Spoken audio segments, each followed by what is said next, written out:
Thank you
very much.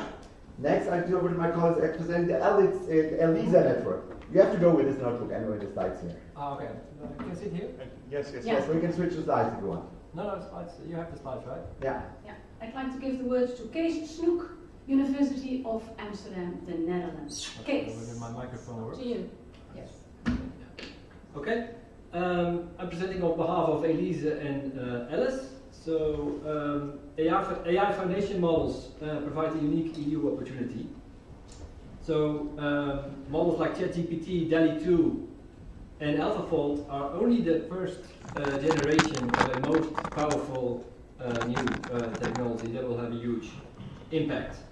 The technology by itself is not special. We also have it in the ELISE program. We have research programs on natural language processing, computer vision, multimodal learning system, human-centric machine learning, what have we. Our researchers publish on this topic. They may not get the attention that Google and OpenAI get, but we create similar type of models, be it diffusion models, for example, the Stable Diffusion from Munich. We also did work in Amsterdam. There was work in Trento on image language models, also in Vienna, and embedding fairness into the representation learning is done in Alicante. But why is this a tipping point? Well, it is code red, and the code red is for the USA and China, because all of a sudden the technology regulation, where Europe had the vision, proved its value. And Europe is in the lead, so this is the first time in AI history, I think, so this is quite special.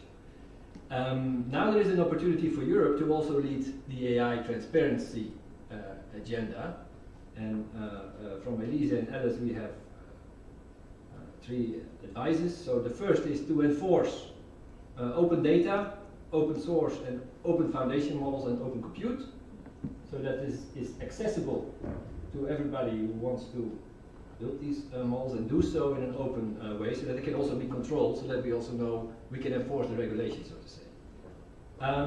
Firstly, AI is now moving into a team science, so it should be encouraged to have cross-ecosystem, cross-expertise and cross-network of excellence collaboration, and we believe that this is already in place with the existing instruments that the European Union provides. One thing is missing, and that is we need to empower the European AI community with open, sustainable and federated compute infrastructure to be able to build such foundation models and to design our own sustainable alternatives.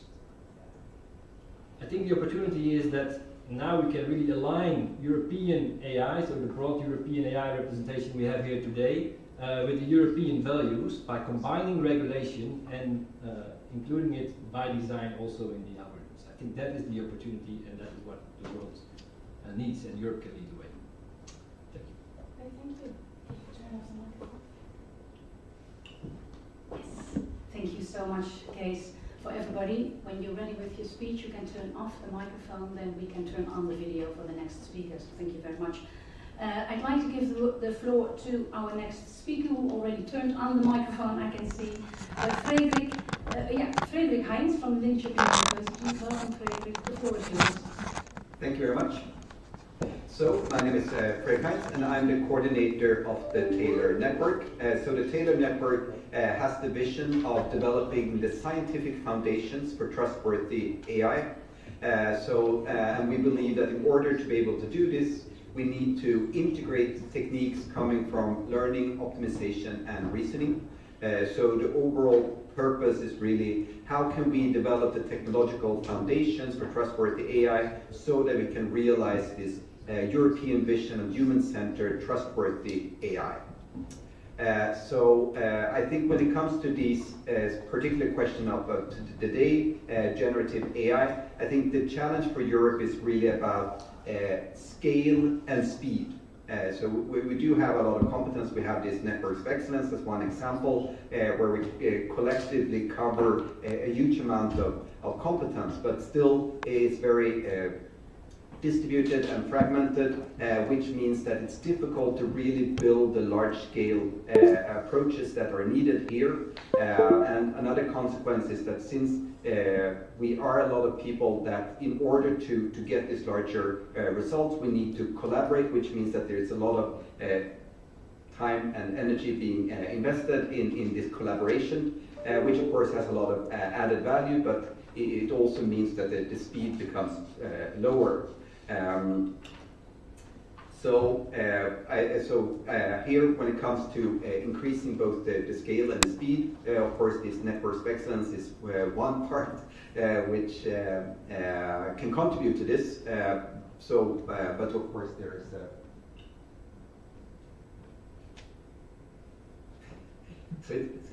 Never mind. It's like everyone else besides the speaker. Interesting camera system. Yeah. There is no system. Just forget about the cameras. There is no system. So I mean, I think that the networks that we have here is a really good starting point, but we really need is to scale up and to speed up.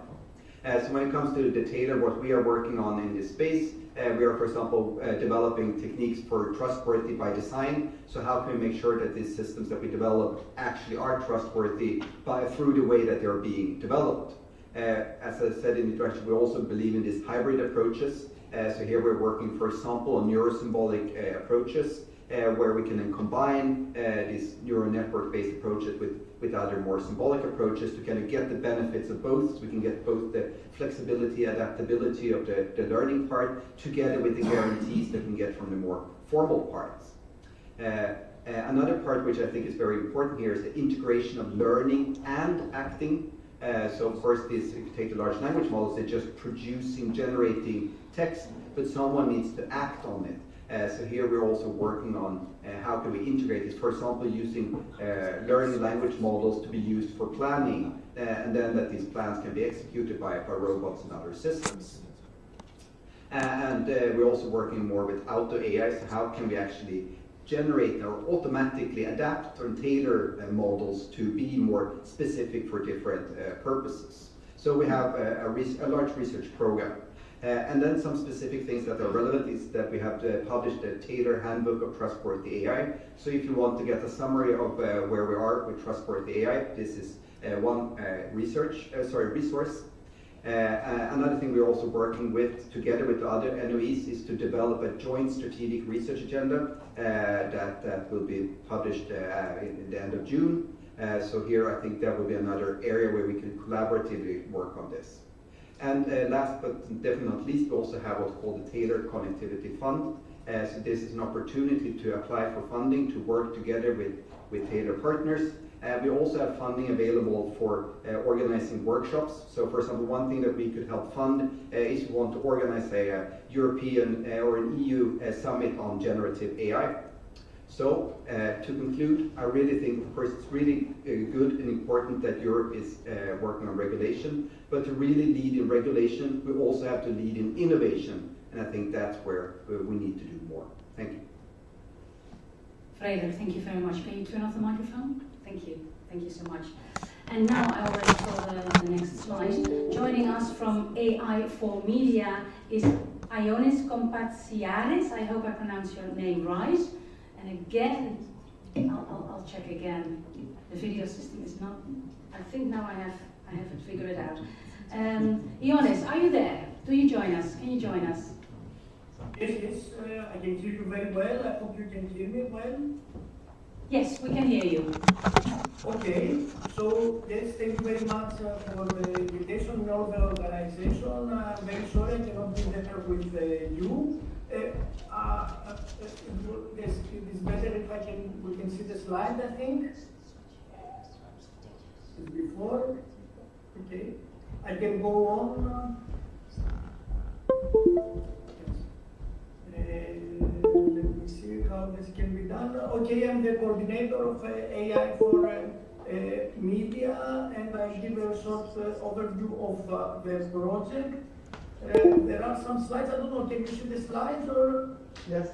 No. Yes. We could see the slides till now. Or? Yeah. Yes. Okay, I can. Yes, we can see your slides. They're the ones I'm switching. Okay, They're the sorry, ones I I'm cannot see switching. them. But okay, so what is the overall AI for media mission? To research, develop, and deliver next generation AI research and training, mostly targeting the media sector, which of course affects greatly our society and democracy, and to take into account in all this development key European values like ethical and trustworthy AI leading to human-centered, trusted, and beneficial enabling technology.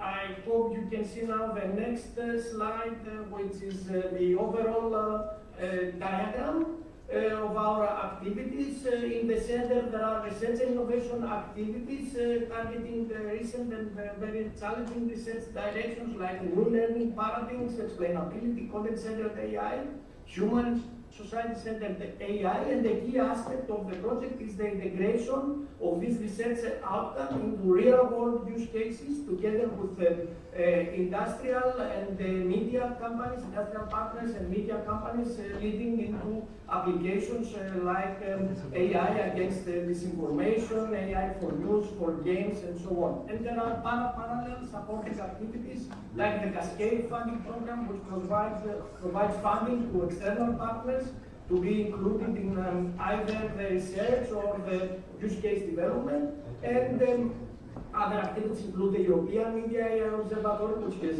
just been launched, and it is a knowledge platform which monitors related activities and brings together relevant stakeholders, and the AI Doctoral Academy, which provides training and umbrella for training activities.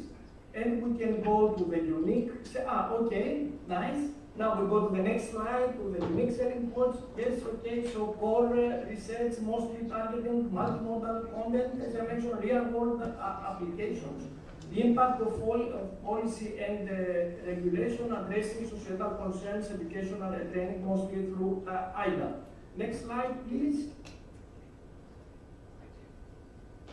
Okay, yes, and this is one of our key recent outcomes, the strategic research agenda on AI for the media industry, which includes main research themes, current challenges, and potential impact, and it is publicly available. So we can go to the next slide. Yes. And can you wrap it up, please? Yes, and the example of relevant outcome which addresses one of the most significant misuses of generative AI, and it is the generation of synthetic content for disinformation. So we are developing AI techniques against disinformation.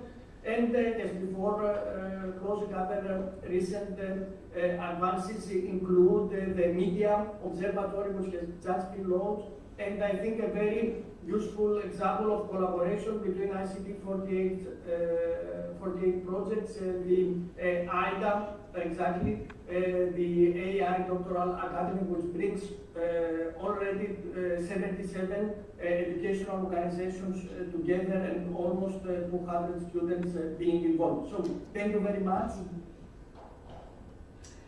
Thank you very much, Johannes. Thank you very much. Thank you very much for that. We could see you, we could hear you.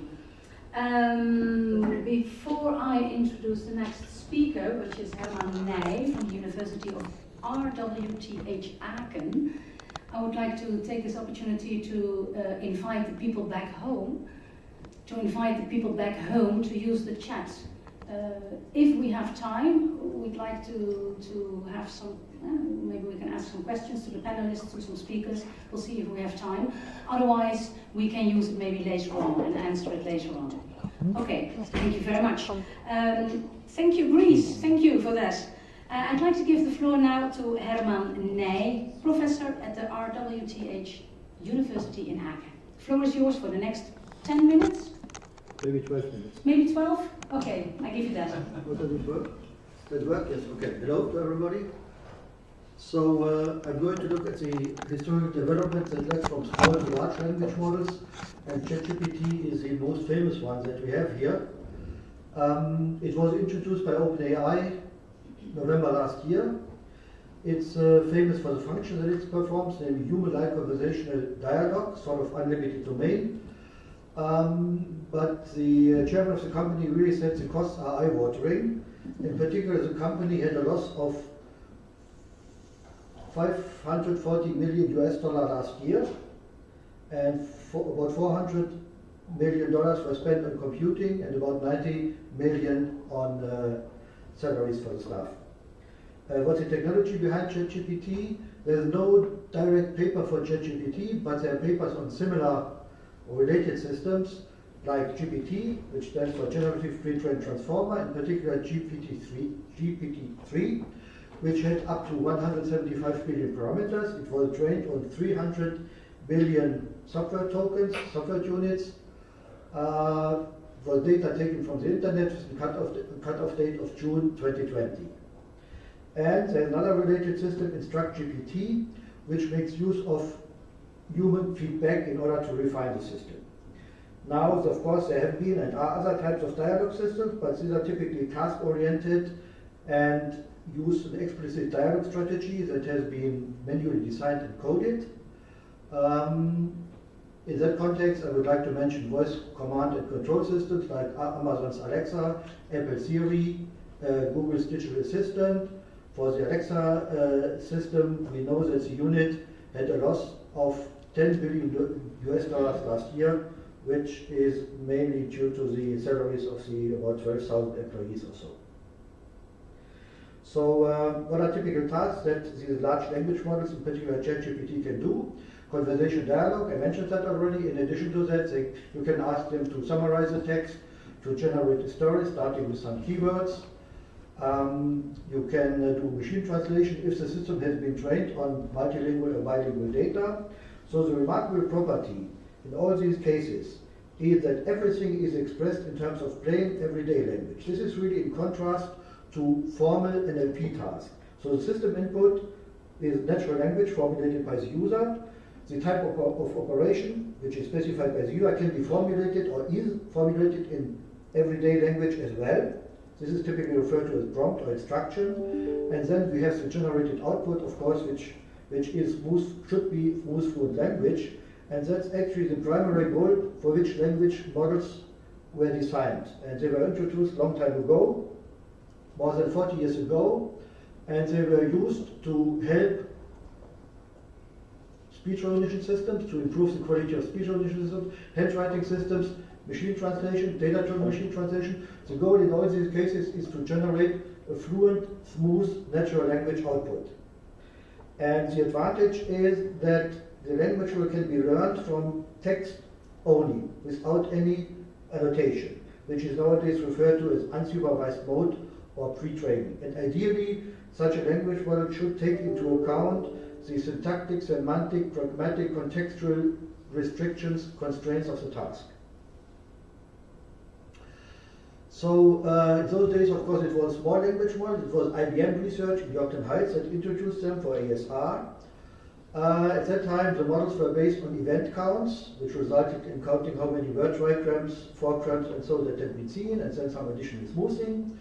The most advanced systems around 2000 in research had something like 100 million, maybe 200 million running words, and the number of parameters of these models were maybe 20, 30 million parameters.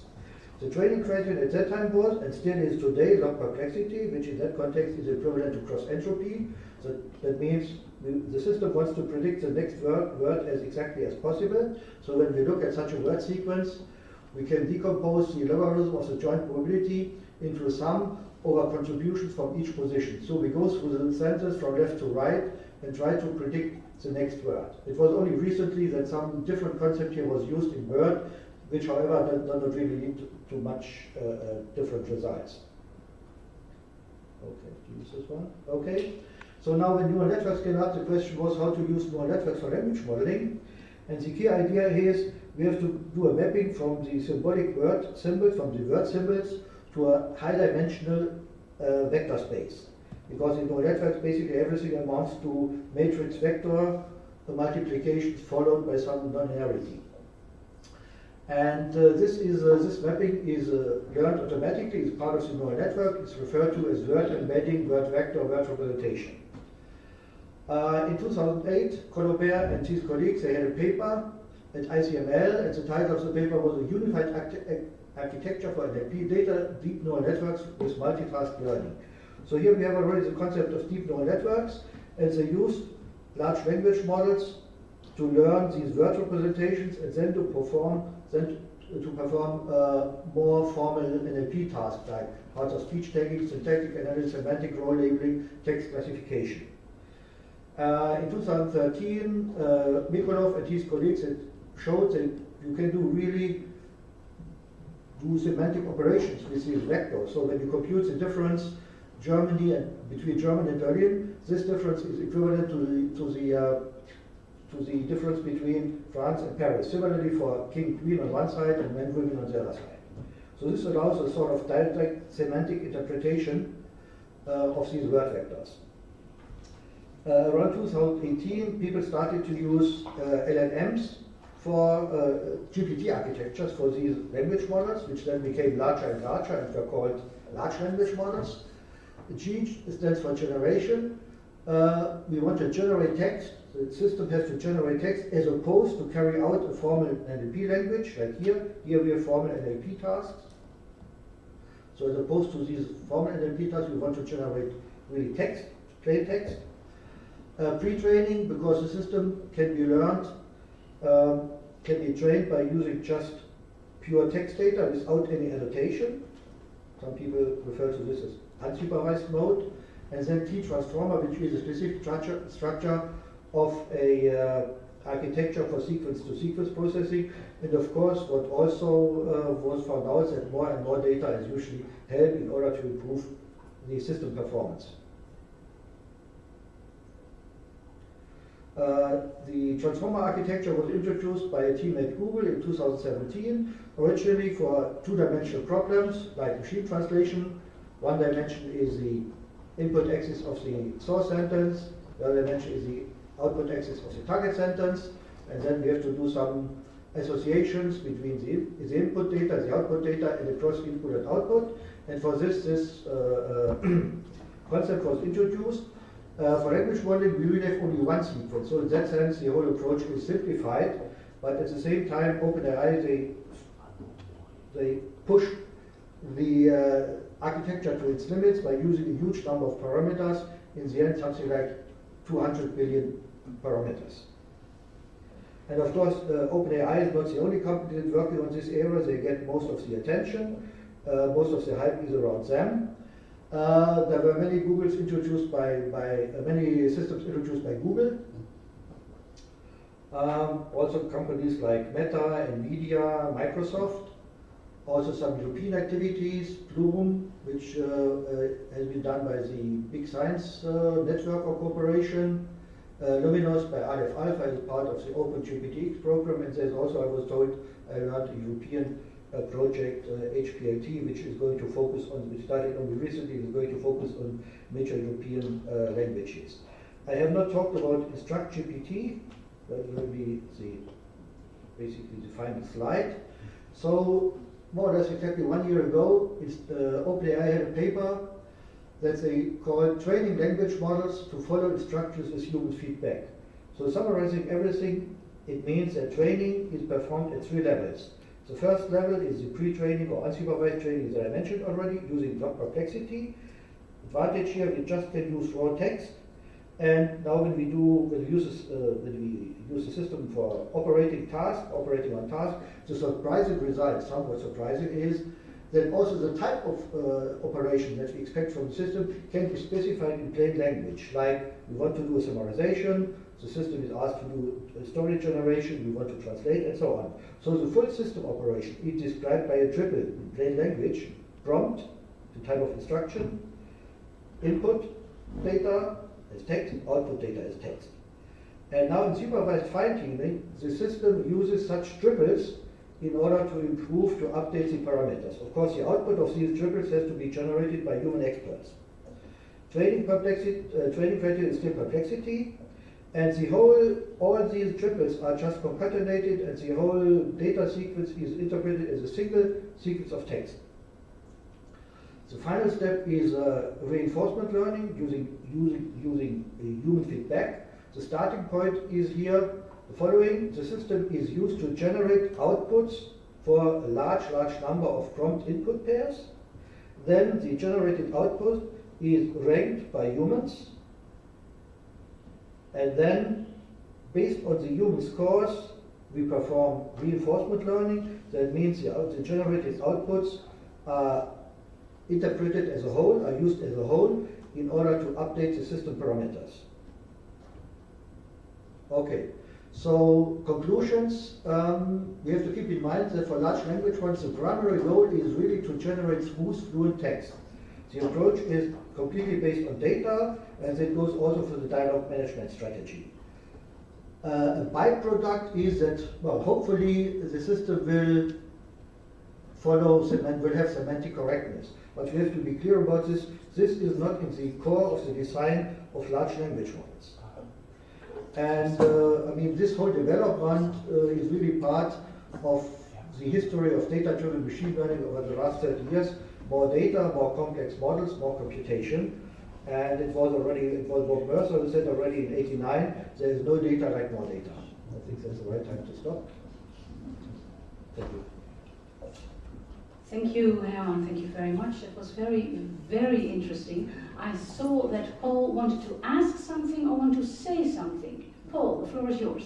I just wanted to first, thanks all for hearing something like this for somebody who has been driving it from the beginning. And there are two lessons I would like to point out from this. The first one is, what the public has seen magically appear as a transformational development in the last half year has actually been in the making for 30 years in basic research. Many of it done and funded in Europe, which people were not seeing. The second point is that the transition from this being something known by experts only to something that we all see as being on the verge of fundamentally transforming all sorts of sectors of industry in society was the ability to run the whole thing at scale, at huge infrastructure that those companies in the US were able to fund, which we are currently not able to fund and run in Europe. And that ability to run it at scale is what makes the difference. And everything is plain everyday language. Thank you so much, Paul. That cleared up a lot. Thank you very much. I think that we are now ready for our first panel. I think all panelists are here. We have Virginia Dignam, professor in responsible AI at Umeå University, Sweden. We have Eva Martin-Kenaiti. She is the Senior Vice President and Head of Research and Innovation at TAILOR Group. Welcome, Eva. And we have online, and hopefully she is here. Francesca Rossi. Francesca, are you there? Yes, I'm here. Welcome very much. Where are you joining us from, Francesca? From New York. You're from, so it's very early now for you. No, 8:30, that's fine. Oh no, that's fine. That's fine. Okay, well, still quite early. Welcome. I'd like to give the floor to all of you. I'll give you each 4 to 5 minutes, and after that, I'd like to give you the floor to react to one another, and maybe I have some questions. Okay, I'd like to start with Eva Martin-Kenaiti. The floor is yours, Eva.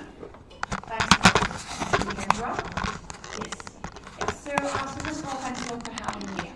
I plan to say a couple of words about how we see from large industry and telecommunications the strengths of Europe, in terms of building and deploying AI, the challenges, and also what the opportunities are. And since the panel and the whole discussion is beyond ChatGPT, I think this is very relevant to discuss. So let's start from the extents. What we see from the industry, many, many years before and now, we actually have very strong research institutions in Europe when it comes, and in addition to that, we have multinational collaborations. And this is definitely an advantage. And we know that there's no D without R in R&D, so this is very strong.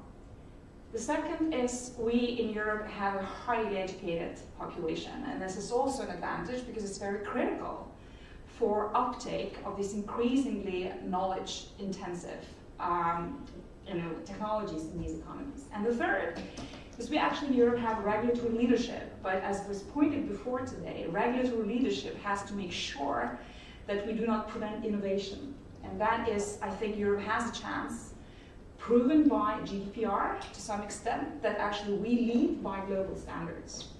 So this is, I think, the very top trends and trends that Europe has. Now, it's not without challenges. Coming from an industry investing in AI corporate research inside, investing in academia in Norway and beyond, we see that the big difference and challenge in Europe is that we lack deep, trust-based, and unique collaborations that are sustainable between academia and industry. Remember ChatGPT 4, 4.5, whatever? This is not new technology. What is new is a new operating model.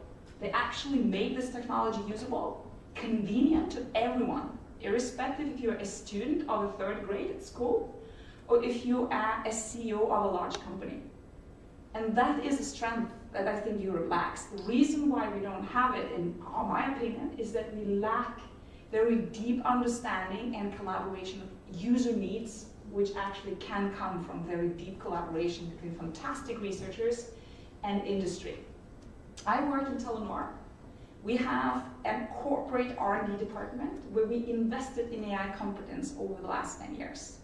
We work with academic researchers, and what we see is that the researchers provide us talents, academics provide us access to fantastic models, but we do the mediation and we transform what we believe academics do into relevant solutions to the industry. And I think those kind of mechanisms and investments in corporate research departments of smaller, bigger companies in Europe have to come.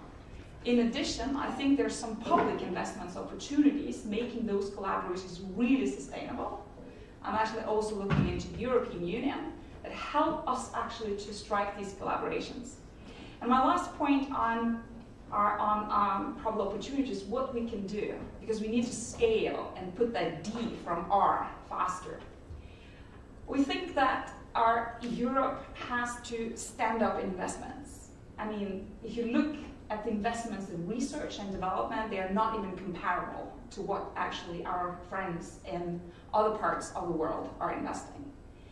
Number 2 is we need to also invest in computing infrastructure.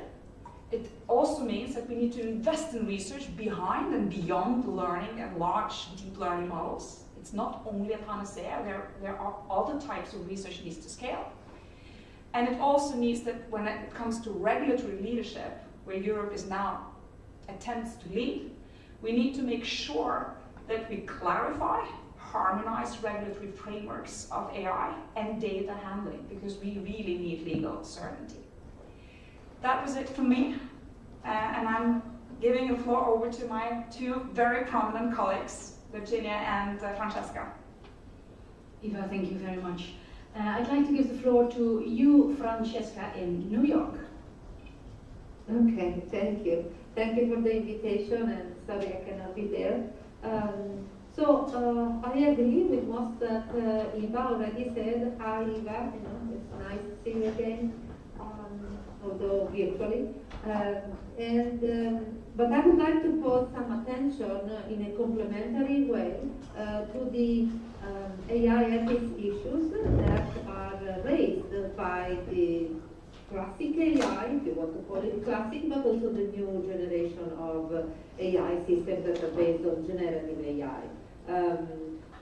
There are, of course, a lot of opportunities that are opened by these AI capabilities, and now, as Eva said, they're visible to everybody, but we were already in a society that was pervaded with AI. It's just that AI was less visible to most people, the non-expert people. But we were already using AI in almost all our online activity, and not even online only. But we need to be careful about using the technology in the right way. And I saw a lot of emphasis on trustworthy AI, also in the natural excellence that were described earlier. So we know that, of course, even without generative AI, there were ethics issues to be addressed well in terms of privacy, fairness, explainability, robustness, transparency, and so on. And these are expanded by the use of generative AI, because generative AI has much more data in the training data set, and is trained in an unsupervised way, and also it can generate content, and this expands these issues. But also there are the generation of content also raises issues about misinformation, about value misalignment, about deepfakes, and many others. There are also, of course, the usual issue about the social impact of AI that have to do with the possible lack of inclusion, the impact on job and society, the fact that they can erode, the human and moral agency, the environmental impact, especially with these large language models that need a lot of data and a lot of computing power, as well as the power imbalance. So I used to say in AI ethics over the years that we were at phase 3, because first we identified the issues, then we wrote principles, everybody was writing principles, and then in a later phase, people were going from principles to practical actions, but now these 3 phases are really all mixed, and they're all in parallel, because as we are in the practical implementation of AI and these frameworks, we also have to identify new issues, understand the principles, and so on. So from a point of view of a global company that has been in this journey of understanding how to deal with these AI ethics issues for several years, there are many things that can be done. I agree with Eva that the research component is very important, and that's where for example, the software tools that can mitigate bias, for example, are coming from, or that can build explainability are coming from. But there are a lot of other pieces, and so the message that I want to give is that from a company point of view, wanted to play its role into addressing these AI these issues, there are a lot of things that need to be put in place, good education mechanisms, risk assessment, software tools, as I said, but also playbooks for the developers, a good governance inside the company that has decision power, and a lot of multi-stakeholder partnerships. Of course, the companies can do their role, but also there are other actors, like the standard bodies, and also the policymakers. And there are some challenges in that, because, of course, I know that the European AI Act is really leading in that, in general, globally. But we have to be careful about and addressing challenges such as the fact that with the generative AI, the value chain from the design to the deployment and use of an AI system is become very, very complex with a lot of actors. And so the responsibilities it's more challenges to assign them, and it's more challenges to understand where the issues can arise and how they can be tackled, at what precise place in the value chain. It's important to understand how to do the risk assessment, and also, in my view, it's important to be clear that it's not very easy to associate the risk to the technology, but to the uses of the technology.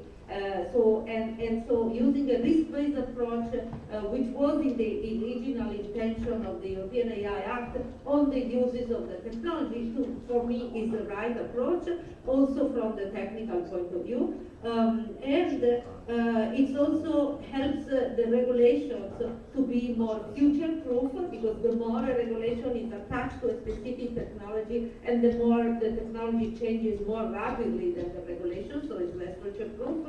And also the more it can support innovation, because it allows technology to be researched and developed further, but it is careful about its uses and its impact on society. So I agree again with what has been said, that Europe can have a leading place here, but it also needs to help the academia and partnership with businesses and corporate environments. But it also can help with, I see you mentioned already, supporting open innovation, which it may mean open source more broadly, but we are seeing that there are a lot, IBM has a lot of course, efforts around open source with the acquisition of Red Hat and with the recent partnership with Hugging Face. So there is a lot of that can be done also in Europe for supporting open innovation, but also supporting the availability of data and infrastructure for also academia, not just for companies, as well as a lot of support for multidisciplinarity. This, for example, I come from Europe. In the academic environment in Europe, multidisciplinarity is not the focus. The focus is each professor has its own sector, and these sectors are almost not talking to each other. This is not what we need right now. We need a lot of support for multidisciplinary work. Thank you. Thank you, Francesca. Thank you very much. Last but not least, as we say, Virginia, the floor is yours. Thank you very much. It's probably I'm a bit odd one out in this panel. I've not been in industry for more than 15 years, but I was in industry when AI was not at all the hype that it's now. When a CEO told me, never tell outside of your cabinet, your office that you are working on AI, we don't want to be associated with strange technology like that. So the world changed quite a lot since 50 years ago when I left industry. But I would like to pick up on what Francesca just talked, and just hand up the issue of multidisciplinarity, and being at this moment the program leader for a very large multidisciplinary program in Sweden on exactly the bringing the expertise from the social science and from the humanities into the design, development, use, research in AI. Maybe that's the point to continue. And I do see very important and very increased interest from organizations, especially from companies, but also from public organizations, on exactly this issue of multidisciplinarity. AI is not anymore just an engineering or a computer science discipline. It is a real multidisciplinary field in which we cannot just first develop technology and then check what are the risks, or check how it interacts with people, or what kind of impact it might be in the world. We really need to work on these issues really close together. And in a sense, companies or organizations outside of the academia seem somehow to be more aware of that issue, and that I think is something which is important to bring together and to join industry, technology, and academia. Another issue that I see, and especially that might be kind of the strength of European organizations, is that the fact that doing the right thing, doing the things based on European values and European democratic human rights are very core to organizations in Europe. Of course, also in Europe, organizations are there for profit, and profit is important. But really this feeling that we want to do things the right way, and we really want to take into account impact on people, impact on society, impact on the environment, are core values, European values, but also values that come deeply in the organizations that are based and operating in Europe. So I think that that's also one of the issues that we really need to support and to really bring forward as strengths of how AI can be, and how can we, in a sense, move forward and go beyond what we have nowadays as the huge change factor that we have seen since the introduction a couple of months ago of technologies such as ChatGPT. We really need to go forward. We need to go forward not only in terms of whether is it a language model or another type of model. Different modalities are important. Different expertise and different disciplines are important. Different I forgot the word. Anyway, we do need to look at it from a very broad approach, and I think that in Europe, because of the way that we have been interacting with each other from a long time, are very well aware of how to bring together very different opinions, very different approaches, very different requirements, and try to do something together. We don't go very quick sometimes, and we know, especially in places like where we're sitting today, that things don't really move very quick, but we know how to, at the end of the day, get things to work together. So I think that that's also a very important issue that we need to take into account. But fundamentally, what I would like to finish with is that we do need to be together and to do it together, and for doing that we do need the space, the opportunities, the infrastructures in which things can be done together, technology and people, academia and industry, different countries. It's really an effort that we need to do together, and we need to benefit from the different approaches and different capabilities of each discipline, each background, each technology. Thank you. Virginia, thank you very much. Everybody, thank you very much. You're all talking about that Europe should take the lead, I hear. And Eva, I hear you say that Europe lacks deep collaboration within the research world, if I understand you correctly. Well, my point was that we have excellent researchers in Europe, and we have excellent companies and industries in Europe, but what we lack is that collaboration between the two. Yeah. And when I say deep, it's meaning also sustainable. Yeah. I was wondering, can we, within Europe, can we compete with US-based industries on this, on LLMs, on industry, on technology? Can we? We have all the necessary components and ingredients to do. As I said, we have fantastic talents which we build, and we actually even said today that the technology behind large language models actually was built in Europe.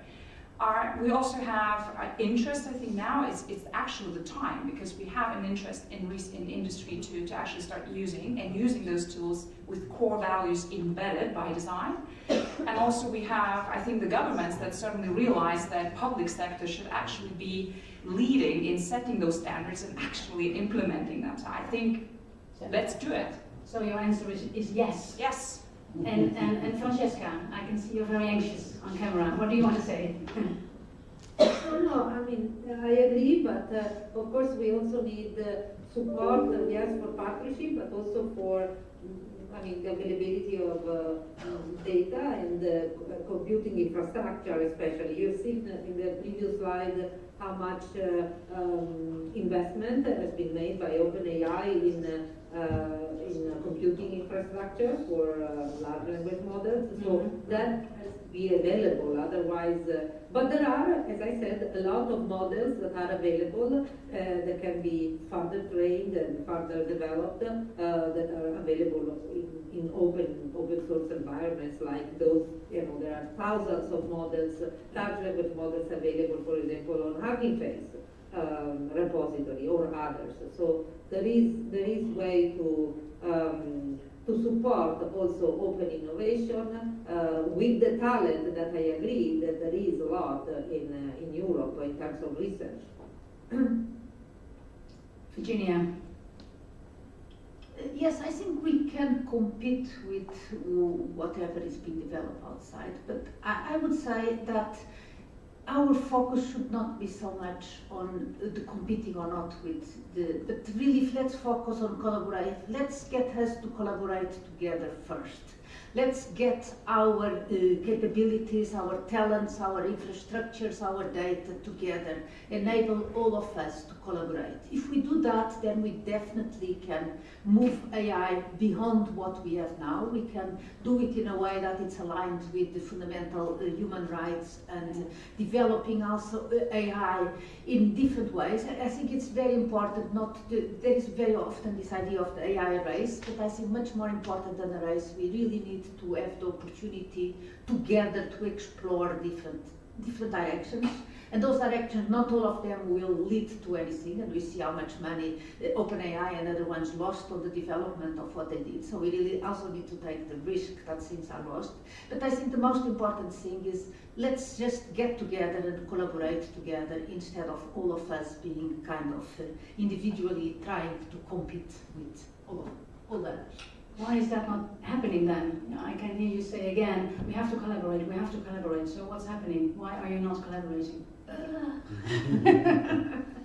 Good question. I think some of it is part of the incentive infrastructures that we have. It's much easier to compete than to collaborate, to put things together, really to make data, make compute, make infrastructures, make the support infrastructure and also the human support infrastructure available to each other. It's much more difficult and also much more hard to convince than to ask for your own little bit. Eva? Yeah, so I agree with Virginia. We have completely different incentive systems in industry versus academia. And there are models now and companies and partners coming in between, which we're also very happy to see. But I think there's also something to do with culture. I mean, how do we really cultivate those relationships over many years? If you look at what the US large tech companies are doing, they actually are investing their time and money to get the top talents, research talents, into their companies. And they're also doing it in a very different and unique way. I mean, so there's something to do with culture, something to do with incentives. And I think there's also, the public or the governments, the authorities also, I think need to start understanding that in order to really move faster, and everyone knows we have fantastic research, but we really want to take it into production. I think there's something to do of incentivizing that type of collaboration, not only from the industry point of view and academia, but someone from the public space. So I would call actually now to really find the great examples. We have some of them in Europe. I heard we have in Norway, we have in Amsterdam, we have in Germany, we have also in Canada and elsewhere, and start really learning how to do it and start implementing. I think this is where my suggestion will be. Francesca? Yes, I agree with Virginia that maybe that's not the right question, because so for example, like if you look at the European AI Act,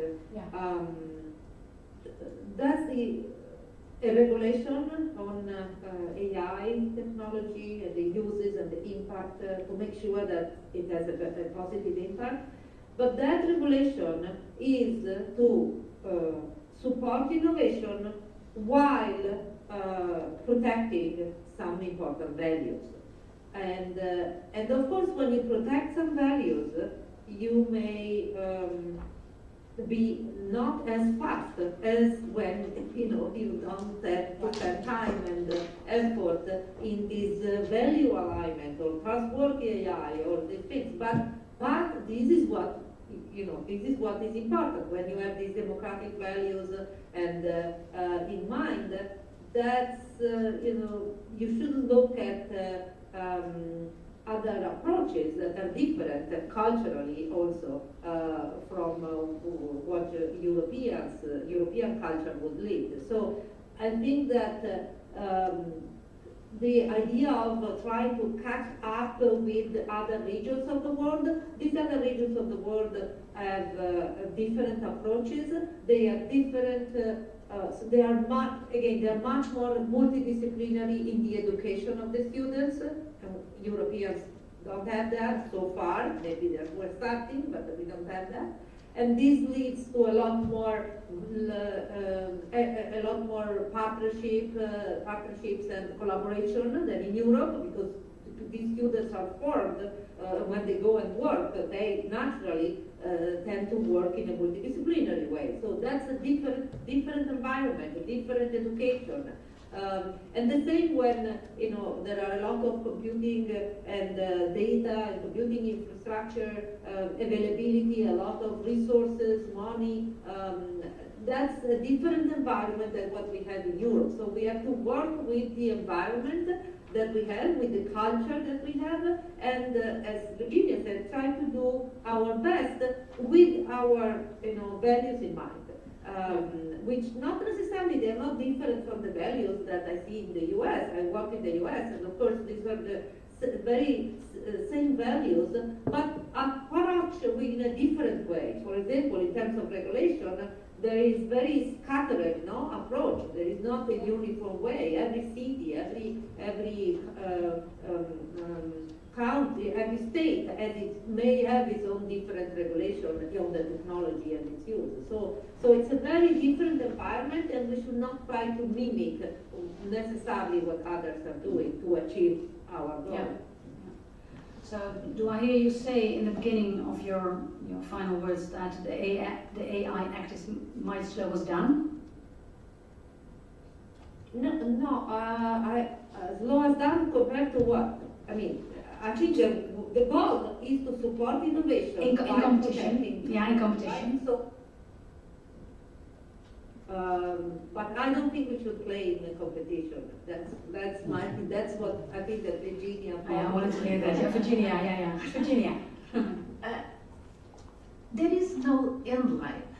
There is not a finish line in which we are going to check we won or we lost. We really need to do, no, at the end, if there is anything at the end line, is that no one wants irresponsible, unethical, and unusable AI. So we really need to work on all of that. We do it in different ways, but this idea that we are going to check at every moment who is in front or who is in the back or whatever, I think that's what is slowing us down. Let's just do what we can do best. Yeah. And some of them might go first for the regulation and then for the innovation. Some go first for the innovation, then for the innovation. Even within Europe, we see the different approaches. But at the end of the day, there is no other way. We either go in a responsible way or we are doomed. Yeah. So let's not count about who is racing who and who is in front. Eva. It's getting hot debate. I really like it. Now it's getting interesting. Now, but I just want to make a point for our regulation. We in telecom industry are very close and to what's happening in Brussels the last 2 years. So what we are learning now is that absolutely responsible AI is no question for our industry, for us, we all want it. The challenge now is to make sure that we're not over-regulating and we're not really reducing the speed. Okay. And this is important. When Francesca mentioned the value chain, who is responsible for what? Who is compliant for what?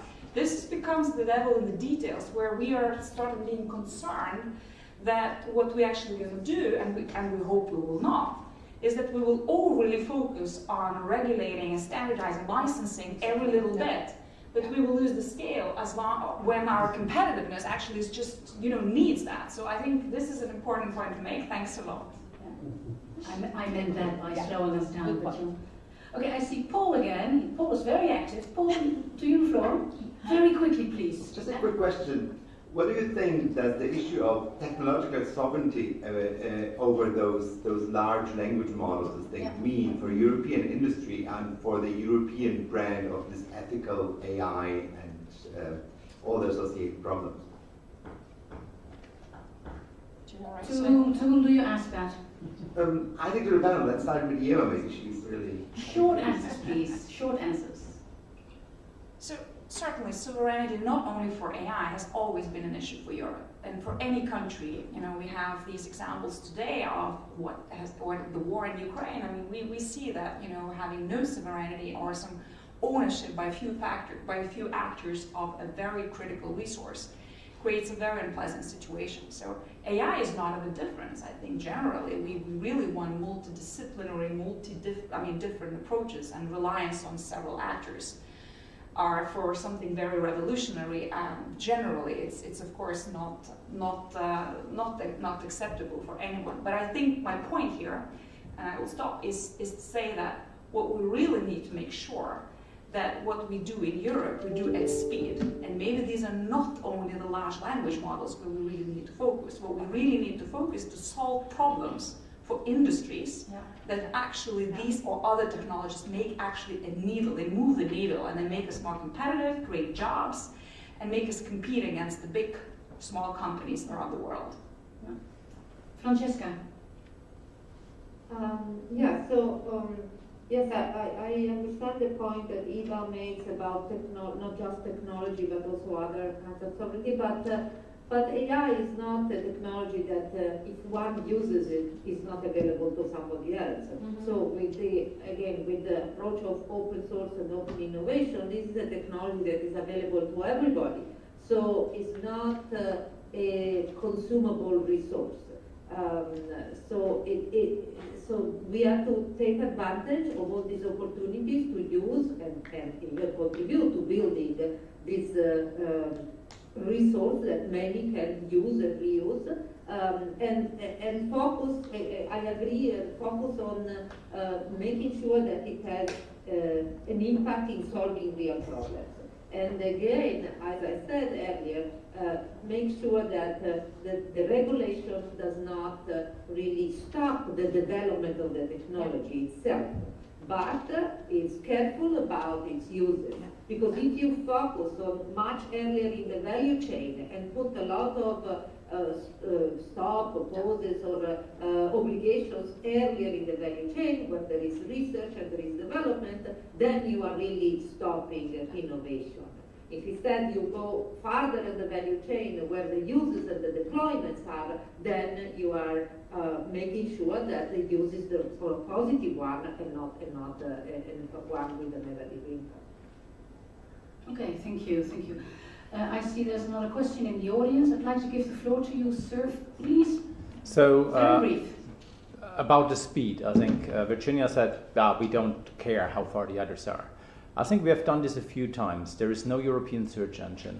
We have really great telecoms, and what do they deliver? TikTok and Facebook. Who is making the money on that? If you look at the money mechanics, like where money is made, and I think if we now see that we are basically we wait till the others have built it. And I think if we then would be very consistent and say, okay, we have the regulations, we have the ethics, we don't let the others in, then it would be sort of understandable to me. So, but at this point, we then basically come late and regulate the others by losing the advantage. And I think we have heard, earlier, a lot of Europeans have been developing this. If you look at sort of where our students go, they are sort of the talent. We have the talent here. We have it in Europe. We have the companies, but we lack the willingness of the investment of going forward. And I think private-public partnerships. So I think, is it really that we have all the time in the world? Okay, short answers, and then we have to continue. Virginia first.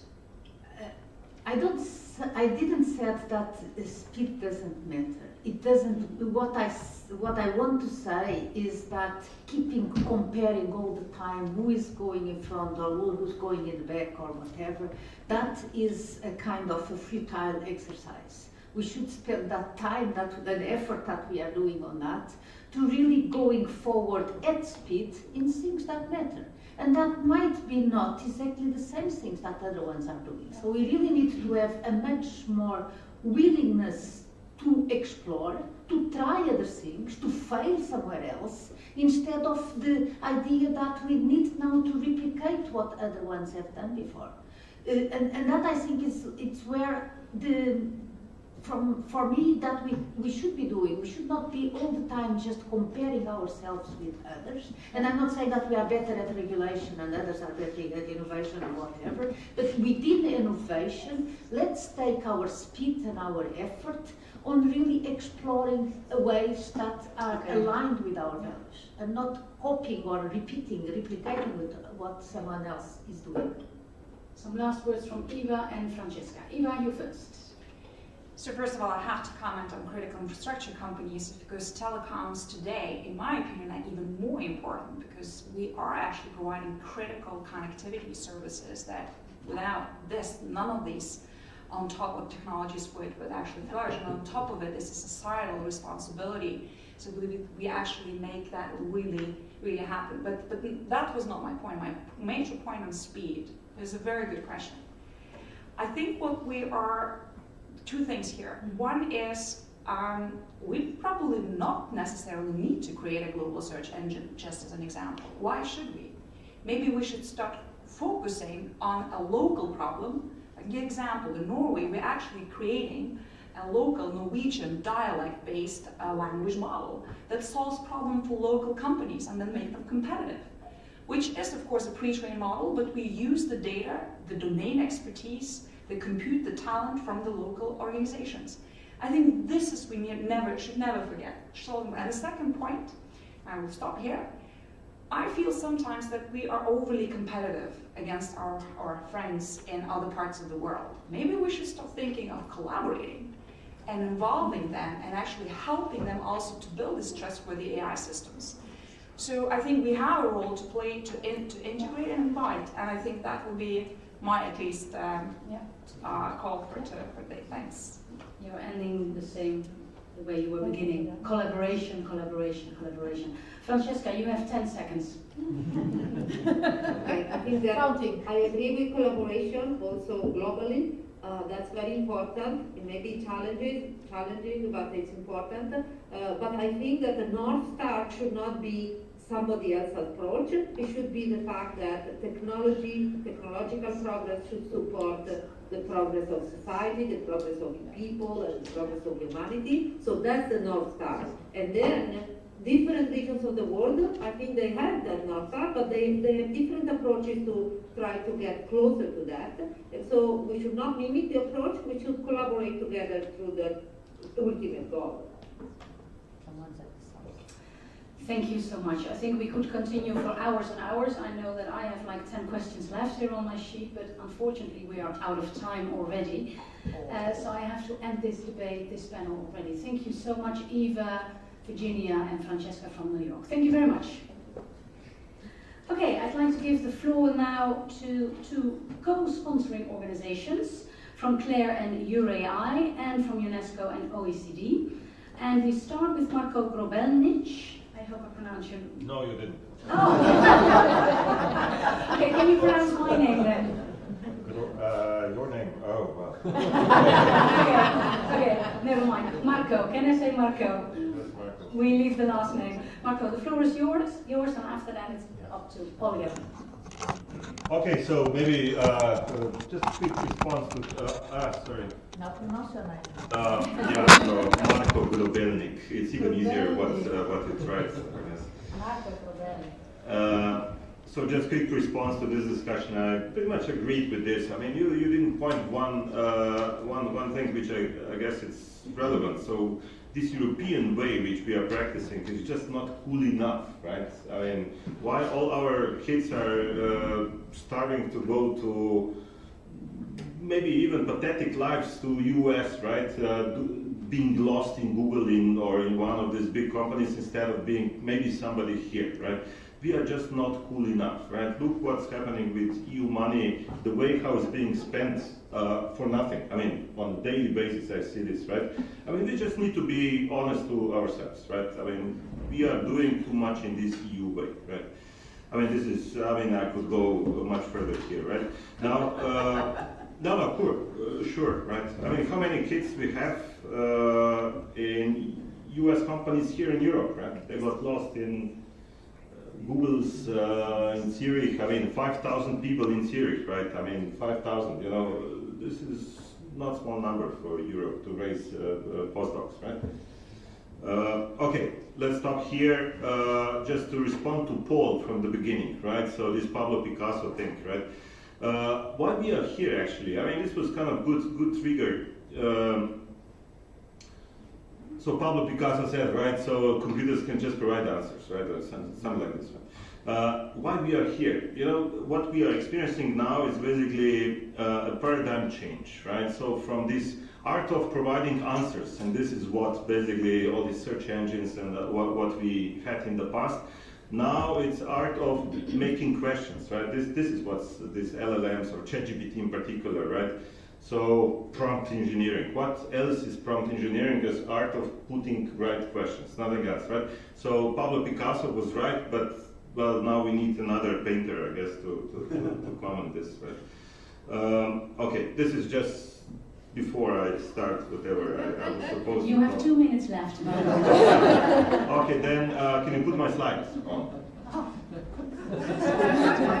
Okay, now I have 3 minutes. Right? 2. Horse trading.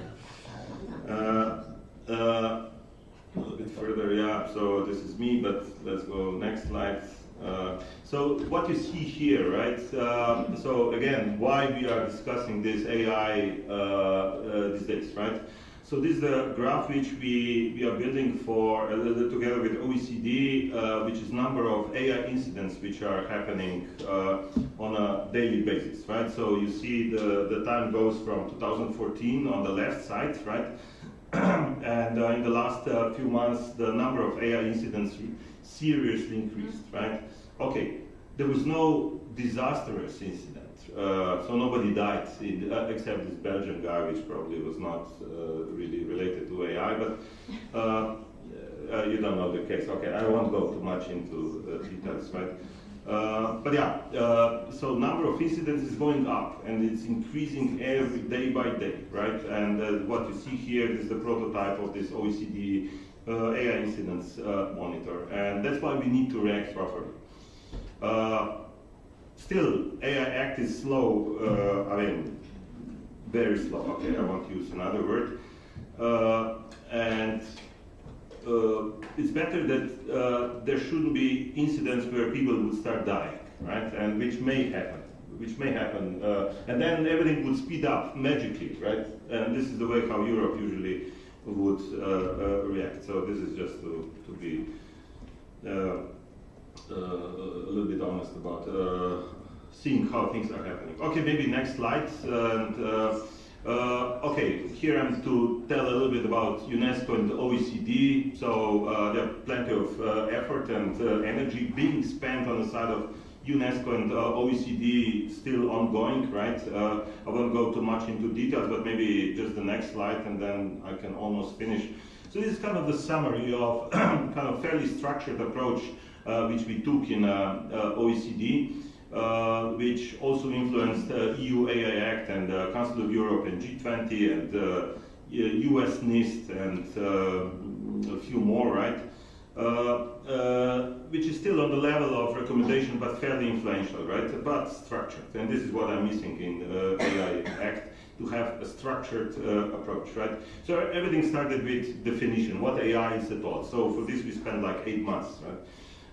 And then on the top of this, okay, AI life cycle, AI principles, very influential principles adopted by many national strategies as well. Then describing what AI system, an instance we want to regulate at all. So this is this AI system classification, and out of this now we are developing this AI risk framework, and policies are really just on the top. So AI Act is sitting on something like this. Once you understand these things, and when they're written in a proper way, then discussion is so much easier, right?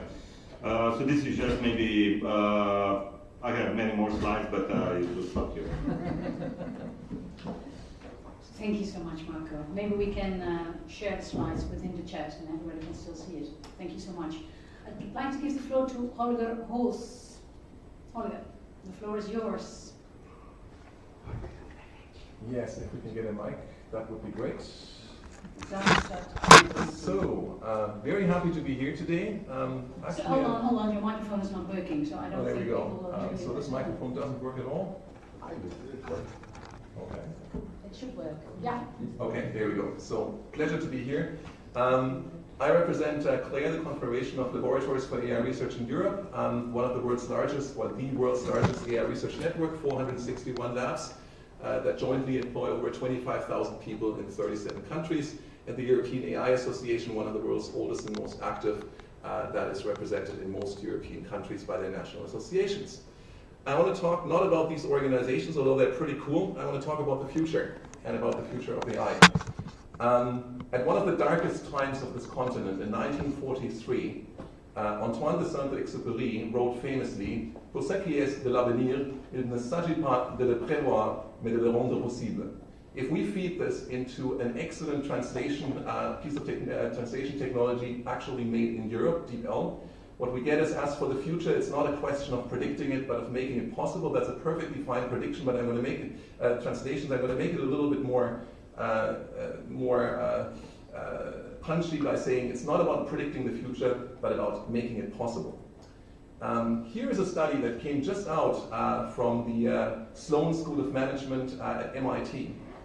Industry now dominates AI research. Those of us in AI research have known this and have seen this coming for quite a while. Industry taking the lead on artificial intelligence that has traditionally been the domain of academia. What does this mean for research that is in the public interest? And this is actually very deeply disconcerting.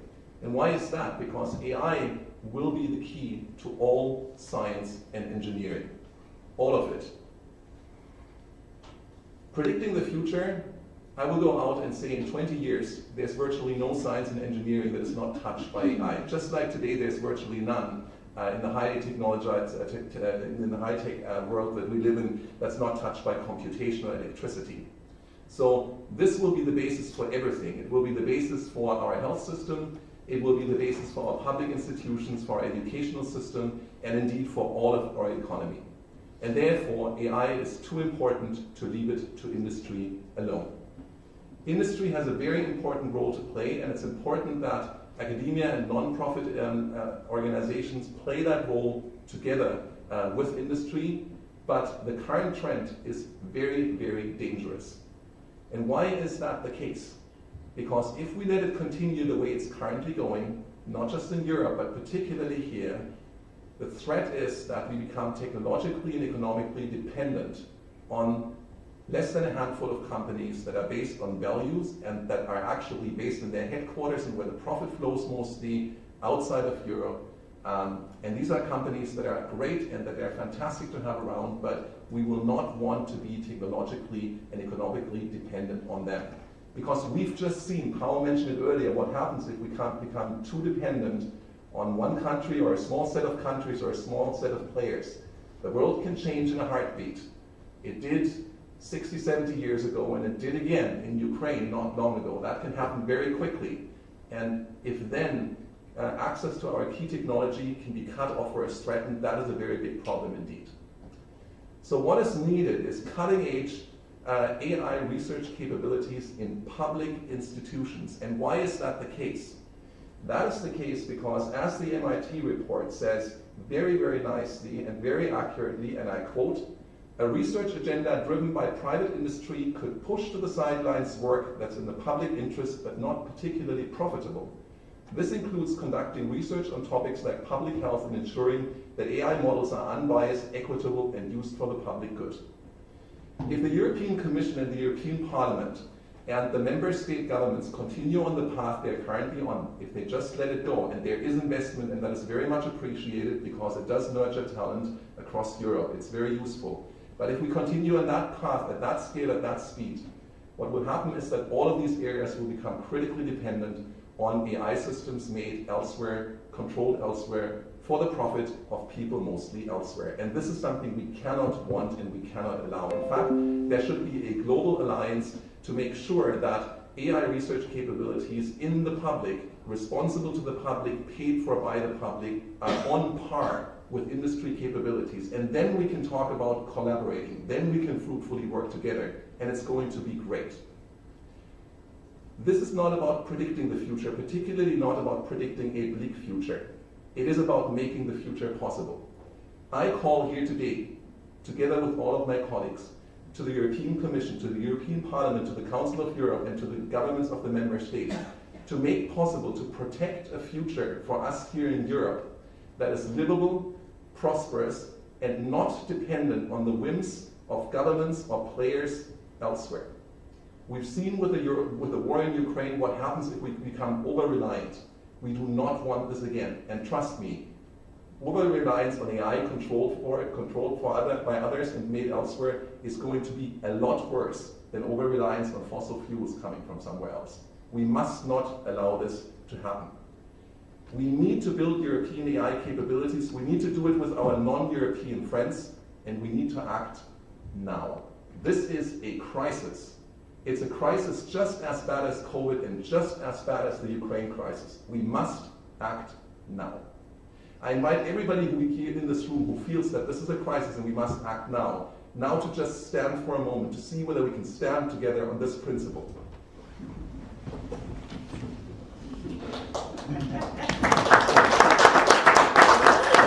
So for those of you at home, this is basically the entire room standing. Thank you very much for your attention.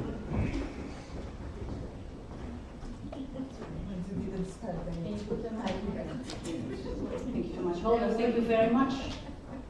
There's a lot to discuss about in the next panel. Thank you so much. Yes, that brings us to the second panel. We're going to talk exactly about what Holger just said. The next panel is on societal impacts and AI policies in Europe.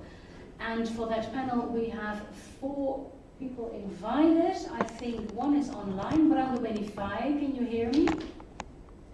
I still see Greece. Brando, are you there? Brando Benifai, Member of Parliament. Of course not. Okay, well, Brando is not there. Where is the technician?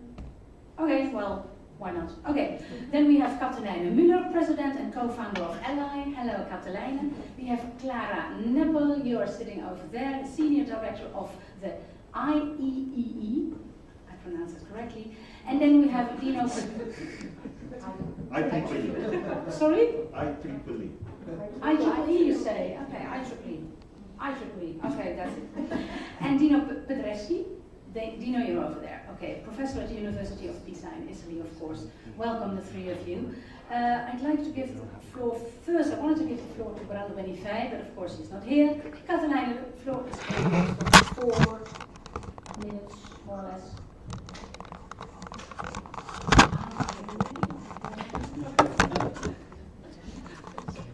Yes. Thank you very much for having me. I'm going to talk about mainly about the AI Act here today. First of all, I want to say I don't agree that it's slow. I agree that it's going pretty. I would say it's going pretty fast. I mean, we started. There's a little. Fast for Europe, but slow for the world. No, maybe not. Maybe not. Let me explain. We are here with some small reunion of the high-level expert group. Already in 2018, we started working on this topic. And then in 2021, there was a proposal for an AI Act, and we're almost at the finish line. And these developments, these recent developments, they fall smack in the middle of the regulatory process, so we can just easily take them on board. I want to talk about this act, and I want to take us back to what the objective of the AI Act is, because we're all talking about which risk categories certain systems should fall into and should it be prohibited or not. Well, what is the objective? The objective is to protect our health, our safety, and our fundamental rights, and hopefully also our democracy, rule of law, and the environment from the ill effects of AI. And if we approach foundation models, general purpose AI, generative AI, from that objective, it makes all the sense in the world that these systems need to be covered by the AI Act as well. They need the guardrails of the AI Act because they pose a myriad of risks. According to the companies themselves, the companies that make these systems, they can ease amplification of disinformation. Fundamental right affected, the right to freedom of information. The systems hallucinate. Fundamental right affected, the right to a fair trial if it's used, for example, in the courtroom.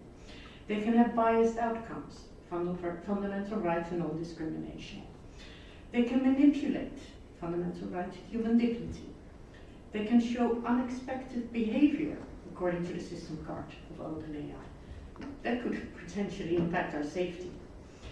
They have a huge environmental footprint that can impact our right to life. So there are many fundamental rights, our democracy and our rule of law that can be impacted by these kinds of systems.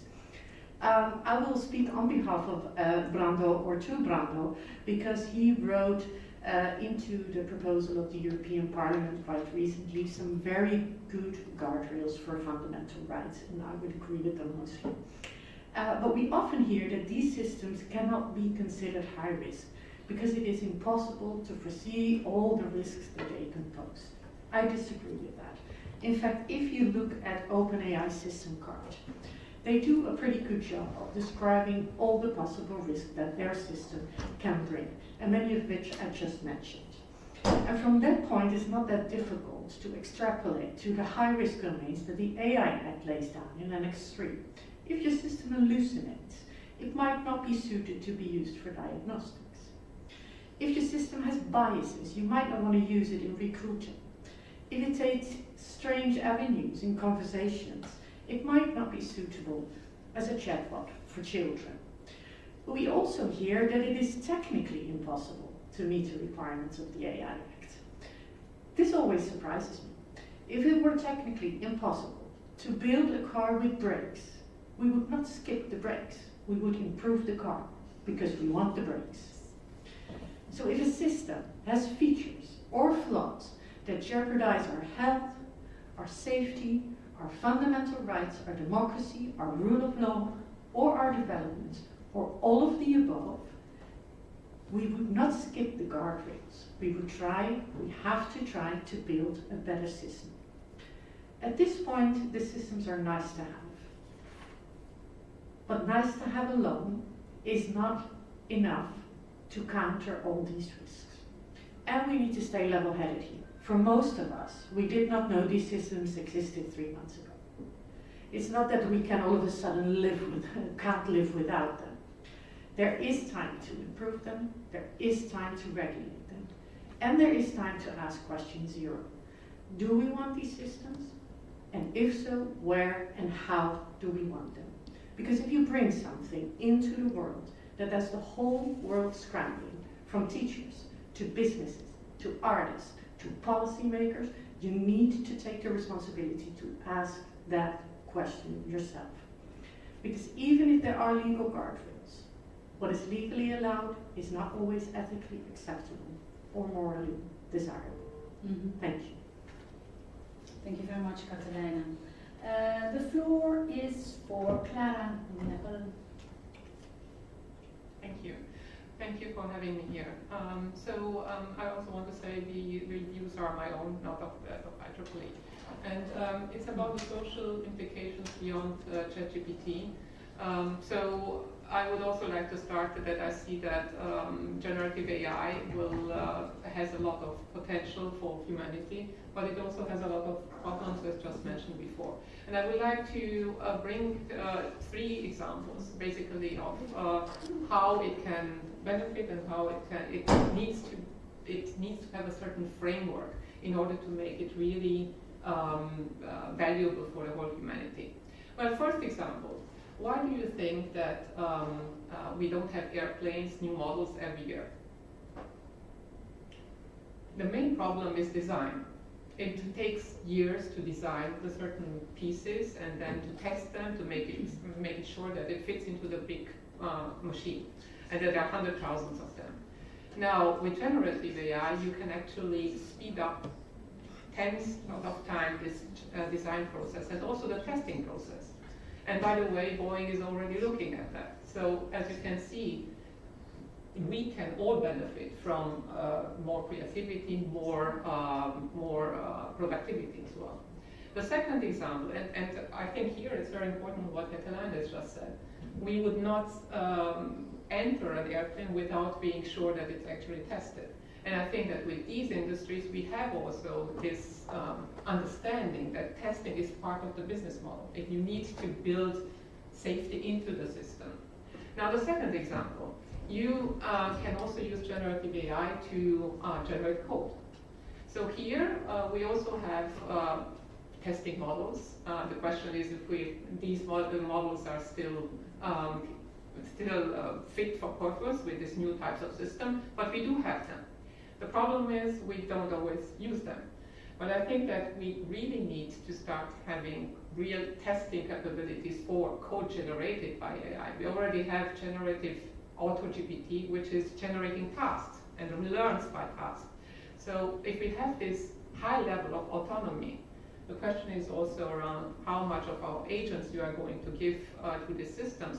And also the question of safety becomes even more important, because if we lose control of how these systems are running, we also have the problem of safety, of controlled failure. So for instance, if you have just an analogy, an autonomous car, which is going to fail, every system is going to fail. You don't have 100%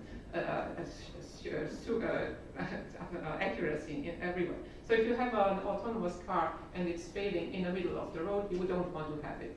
So we have to have also something which is called fail-safe design. And I think these are also things that we have to think once we are having generative AI in mind. And last but not least, we have the system that ChatGPT is used right now to generate text, to generate videos, to generate synthetic humans. And I think here we are all aware of all these ethical problems. Paul Ricoeur said that language is actually a way to archive our collective and individual memory. And it's Roland Barthes who said that language is like a tissue. It is actually woven by different parts of language. And the question is now, we have systems which are weaving this new language, which is our collective memory, in ways that we don't have control of at all. And the question is, do we want to have this? And I think we really have to start, and I don't agree here with, that we don't have to control the first part of the value chain. We really have to start by the foundational models. And we have to control the whole value chain.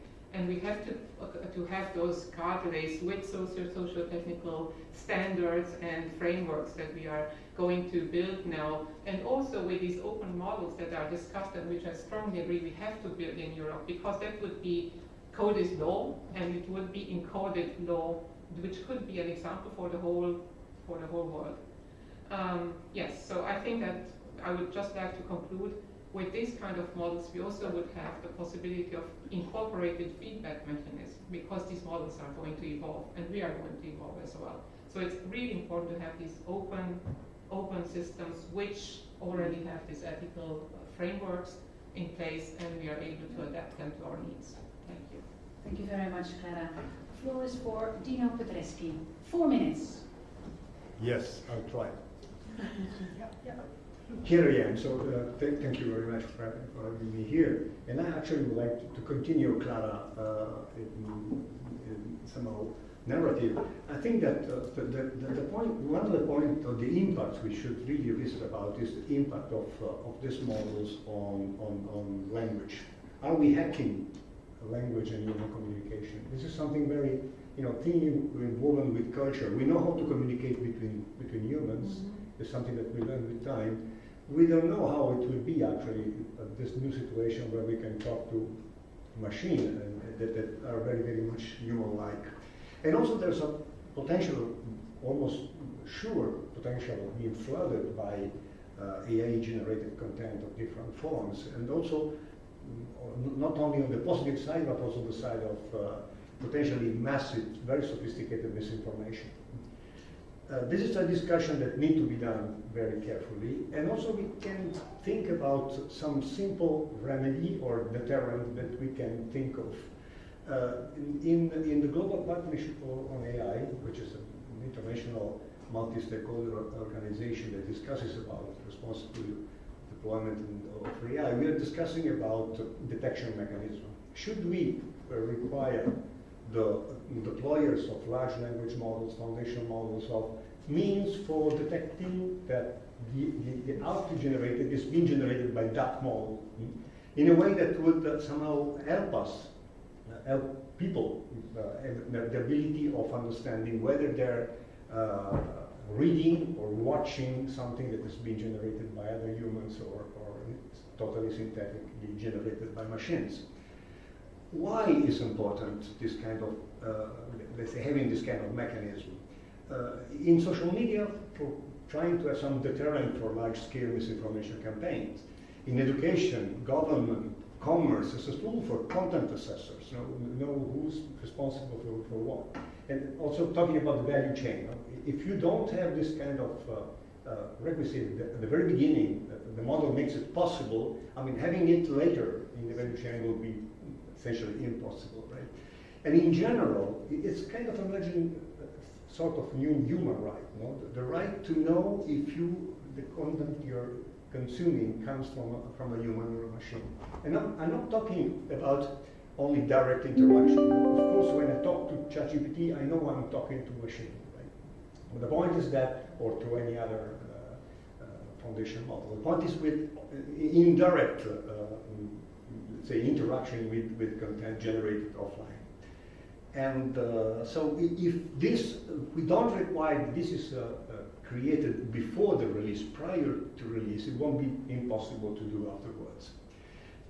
Of course, the question is this feasible technically? And well, there is a lot of discussion around this, but there are very promising new techniques in watermarking, invisible watermarking, ever and ever sophisticated, or also for logging methods. So methods that are similar to plagiarism detector that we've been using for checking whether. So there are possibilities. They're not perfect, but it wouldn't be necessary to have perfect techniques, but rather to have something that copes with the state of the art in this kind of reasoning in such a way that it would become somehow possible to deter at least the most let's say simple attacks. So as I said, this should be at the moment is not part. This provision is not part of the AI Act. There is discussion around this topic. I would really encourage to consider how to, because there is coverage for the direct interaction, but not with indirect interaction.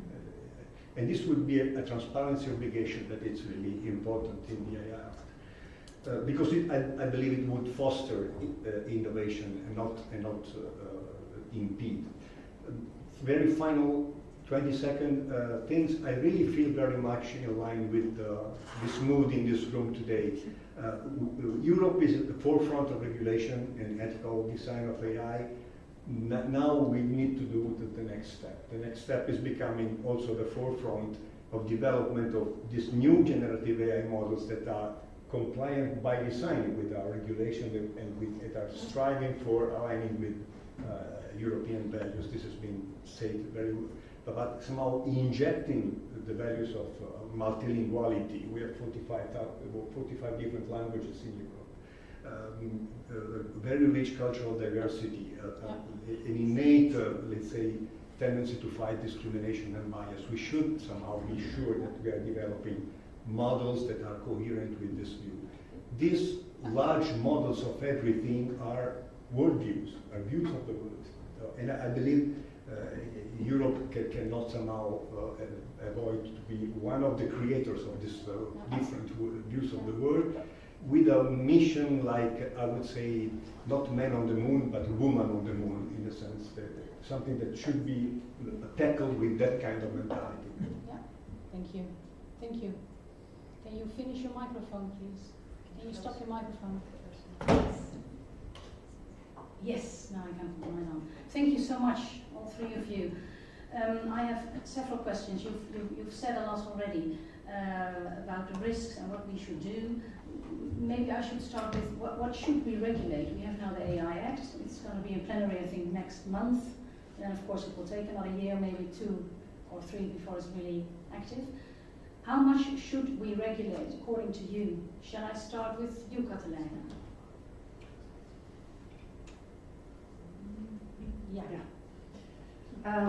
I think that the AI Act is on a good path. It takes the risk-based approach, where it said some systems or some practices, they call AI practices, we don't want in Europe. We don't accept those. There's discussion, of course, still ongoing. The Parliament has a position, the Council has a position.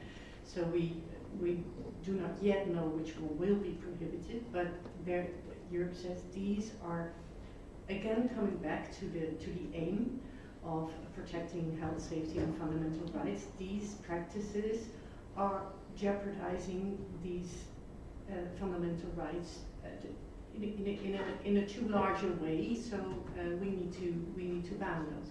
Then there's the high-risk system, which has a lot of discussion. What should be high risk? How should it then be? What should you do when your system is considered high risk?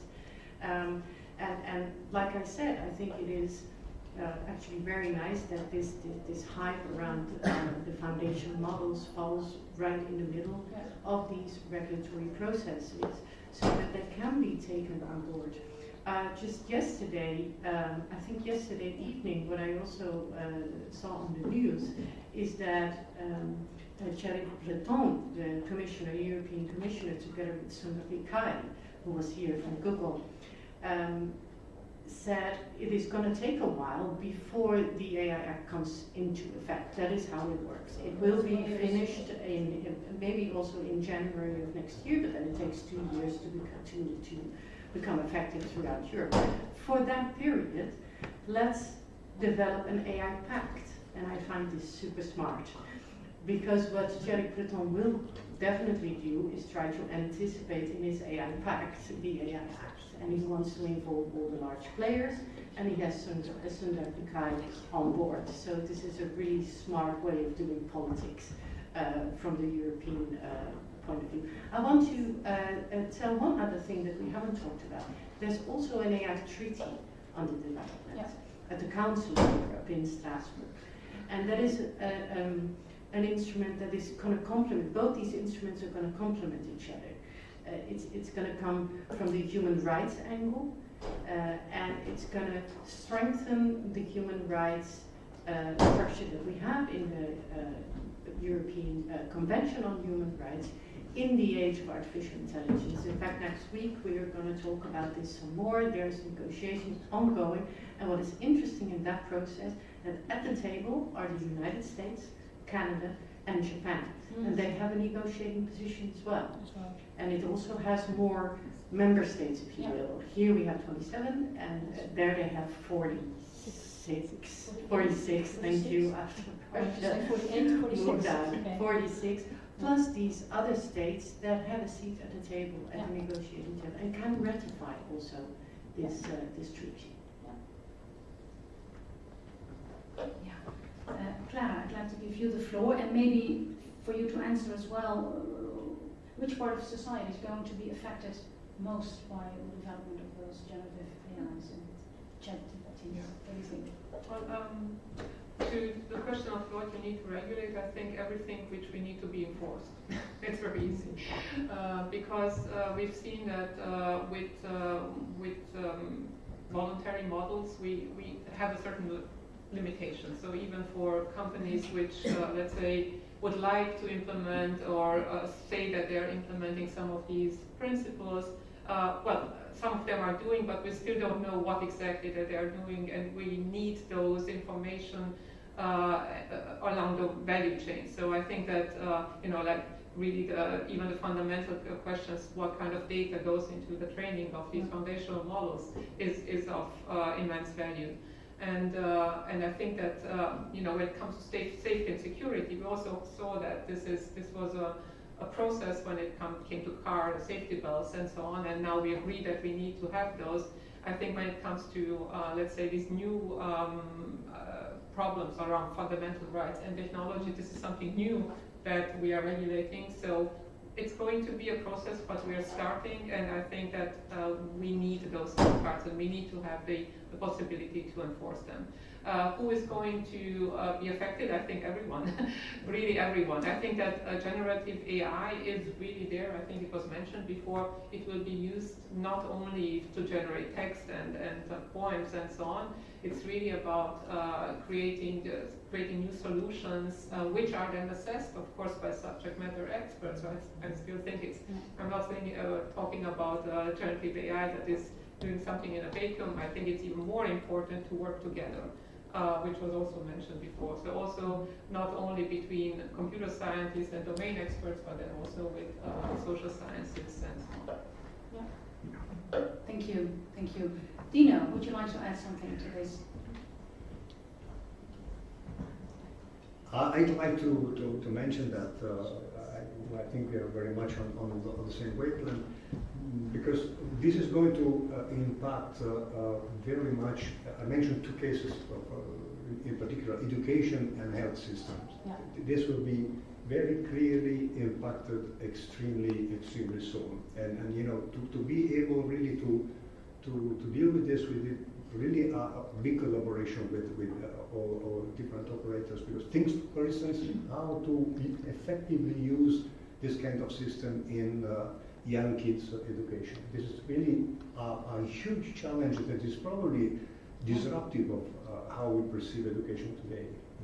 And it will be probably need to shift the education of people from insisting on answers to going toward making the right questions, or something that has been recalled today. But this is a true revolution that needs to be understood and need to be very carefully implemented to avoid crisis. So, and this technology can be an accelerator to these processes that can be quickly go out of control. And that's why somehow the pace of experience and regulation is extremely important. Thank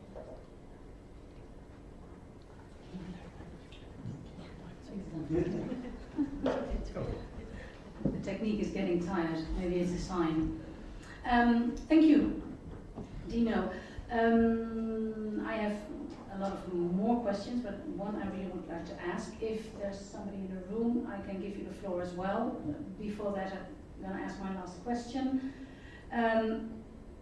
How do we explain AI to the public, and how can we create trust? Who will answer that? Yeah. Well, I don't have the answer to that, but I know that there is a necessity to agree on what we consider as being acceptable and what we consider as being good, what we want to strive for. Yes. And this is again, creating spaces, creating processes, mechanisms to create a kind of consensus of what we want to achieve, and to these new measures of success to be integrated from design to the deployment of the system. I think that's the only way where you can actually create that trust that people have the same understanding of what we want to achieve. Yeah, I think it's very, very hard to explain AI as a technology to the public, but I think that we need to do it, and we need to even more so explain the effects and the impact of it. We have seen the largest AI scandal ever in the Netherlands. The child benefit scandal. And there was a fraud prediction system that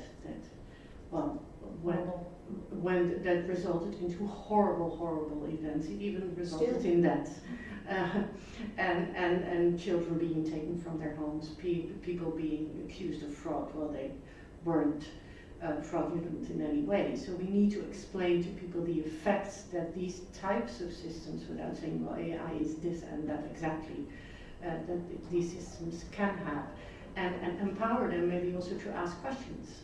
I mean, if you have somebody on the phone that tells you, well, we are going to withdraw your benefits, you can maybe start asking, okay, did you decide that, or did the AI system do that? Yeah. Be more vigilant about that. We are asking a lot of the public, though. I think that on the other side, the organizations using the system have the responsibility first to be clear about how to use the system and to use good systems, not just use them. I would only quickly add that what we need to build actually is trust in use of AI, not in AI itself. I think this is a key point. What uses are trustworthy and can be designed in a way that empower people. That's the key question. Trusting the technology in itself, I think, is the wrong answer, the wrong question.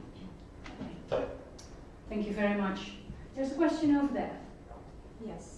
Is this working? Yes. Yeah, it's working. Yeah. So I want to make a key distinction between an AI model and interaction with the model.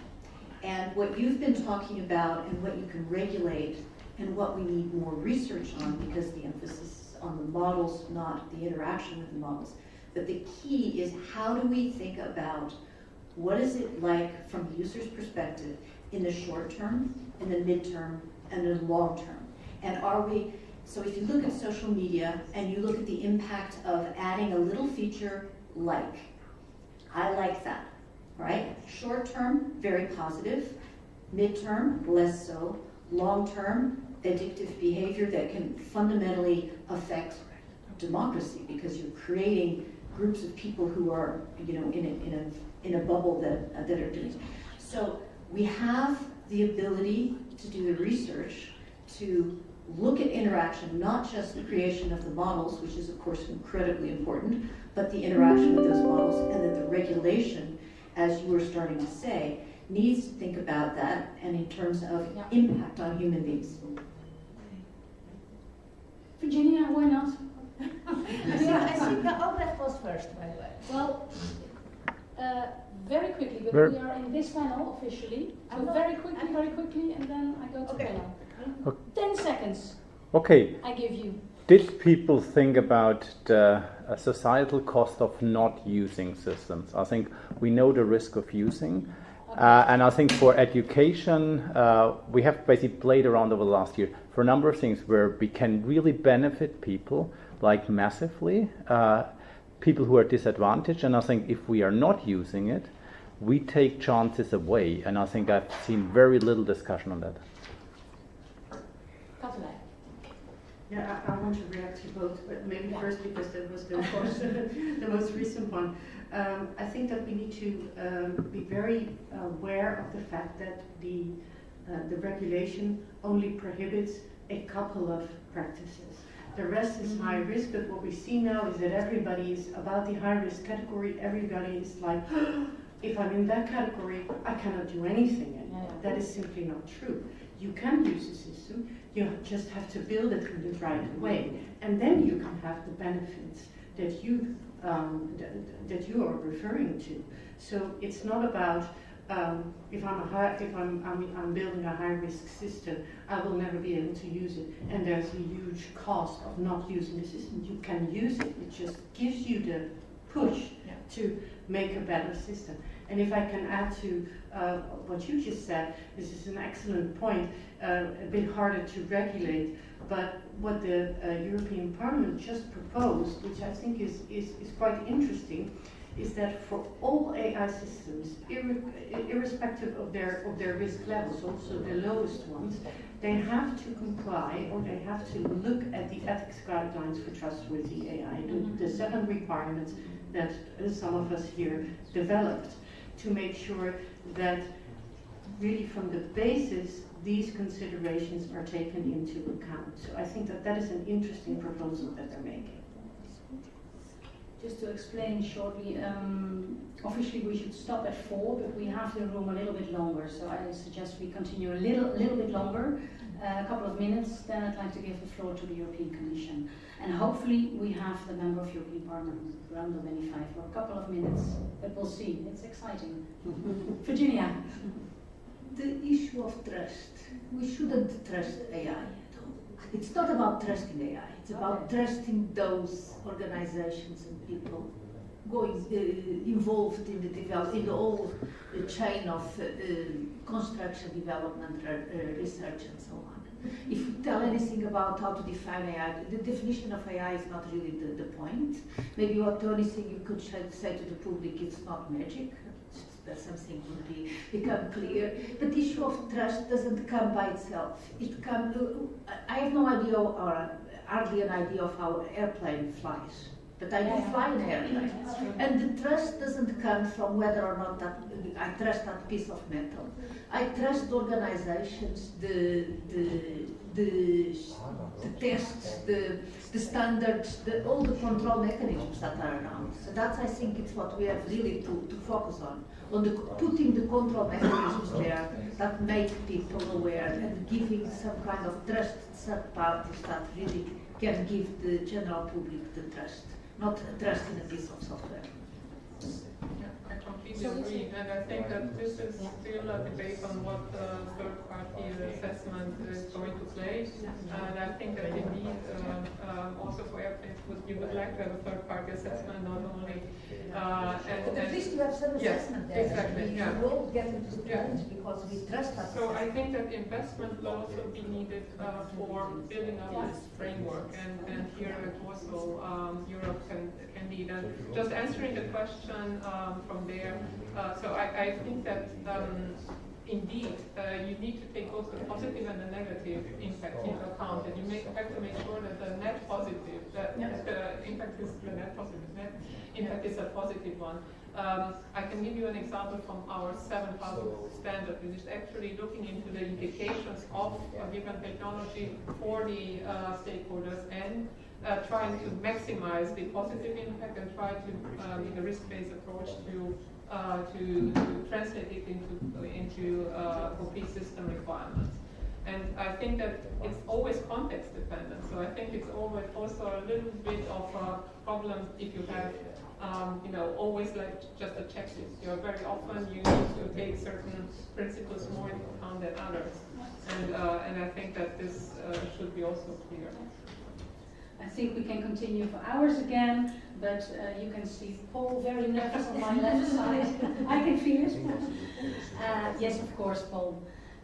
Well, thank you for that. Thank you for the questions. Thank you, panelists. Thank you very much. After this, we have drinks. I think we should continue the discussions over there, and of course later than only today. I'd really like to give the floor now to the European Commission. Cécile Huet, you're Deputy Head of the Unit Robotics and Artificial Intelligence, Innovation and Excellence. Cécile, the final words are yours. Yes. Thank you. I'll be shorter. I will not use the slides. Stop. Thank you. I have to take it back. Okay, it's there. Okay. Good. So now, just to say a few words from our side, from the Commission. So what we really want to support is to have AI in Europe, made in Europe, which is developed for good, for people, human-centered and trustworthy. And for that, we have the regulation, but we also have a funding mechanism, and we want to also support the ecosystem of excellence because we have excellent teams, researchers, and also companies in Europe. We don't have the same than in US, but we have very good thing to build on. I want just to refer to a number of activities we do. We start from basic research, and then we fund those networks of excellence. Now we have invested up to close to 100 million euro in them. So they are producing very good research. We need to see them more. They're more visible. They are very well seen in the scientific world. But I can tell you that this is about 300 teams funded by that funding, and many good research is going on. We need to continue. We also fund research and also development, and closer to deployment, we have activities to test the technology before it is deployed. And this is very much linked as well to what was said. It's very important to make sure that the systems are well tested before they are deployed. Now, a few messages I gathered from this meeting today. So we are going to have a big disruption. I heard revolution, disruption, that's very important. Then to do it carefully and well. I saw many believers that this technology is going to do good for people. So we have to see how we can bring those benefits to the people in a way which is careful enough so that there is no one hurt. And we need, for that, we need to build this model in Europe. And we need not only this model, but also the next generation of the models.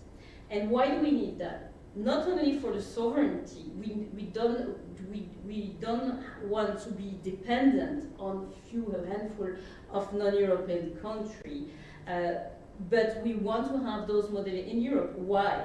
Because this is the way to guarantee that the EU value will be respected, because they have to be developed in a way that the EU value are embedded by design. This is also something we have heard a lot today. We need to be in control of those systems and make sure they're safe as well.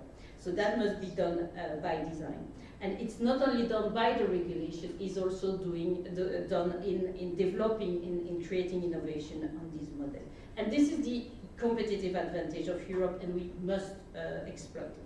It's then critical to join forces because scale is of essence in this case. And so it's important to bring all the power we have, all the resources we have, in all dimensions, not only multidisciplinary, but bringing all the member states together to join forces and do it together. And so this is the way to reach scale and to build a solid collaboration, again, between discipline, but also industry and academia. So we want to foster that also with our program.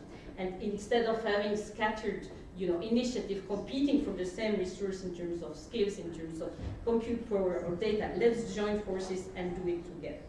And we have, through our program and through national program, build expertise. So we have expertise that have been developed over the years. So now we have to use it and exploit it, capitalize on that investment, and we need to show what we have. And but we have to also to give the condition. Money is one of the conditions, but we need to give compute and data as well. And to capitalize on those skills we have, this expertise that we have. We need to continue investing in research to develop the next generation of model, in engineering to run those models as well. We need then to build the model. We need to also build the products and the services from these models, so not just let them in a cupboard, but use them for the benefit of the people. And then we need to train the next generation of the researchers and developers. And for that, again, the networks of excellence are contributing with IDA, and we expect that also to be a flagship and develop only. Thank you. Thank you very much. Yeah, yes, you can. Yeah, can you finish one? Very good. Yeah, you can, Hassan, why not? Thank you so much, Cécile Huet. I understand you're coming from Luxembourg today?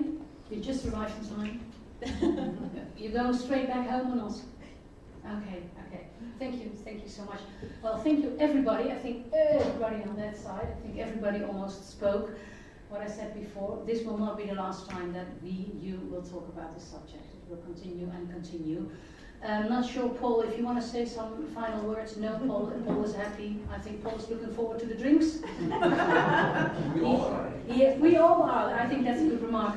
I would like you all to come to the drinks, to join us. Thank you, all the people back home. Unfortunately, you cannot join us, or maybe you can if you live in Brussels. We are going to have a drink in the location Visit Brussels, if I say this correctly, room Zinecki, Rue Royale number 2, and we'll start in 15 minutes. Thanks again, and hopefully we'll see each other soon. Thank you. Bye-bye. Thank you too.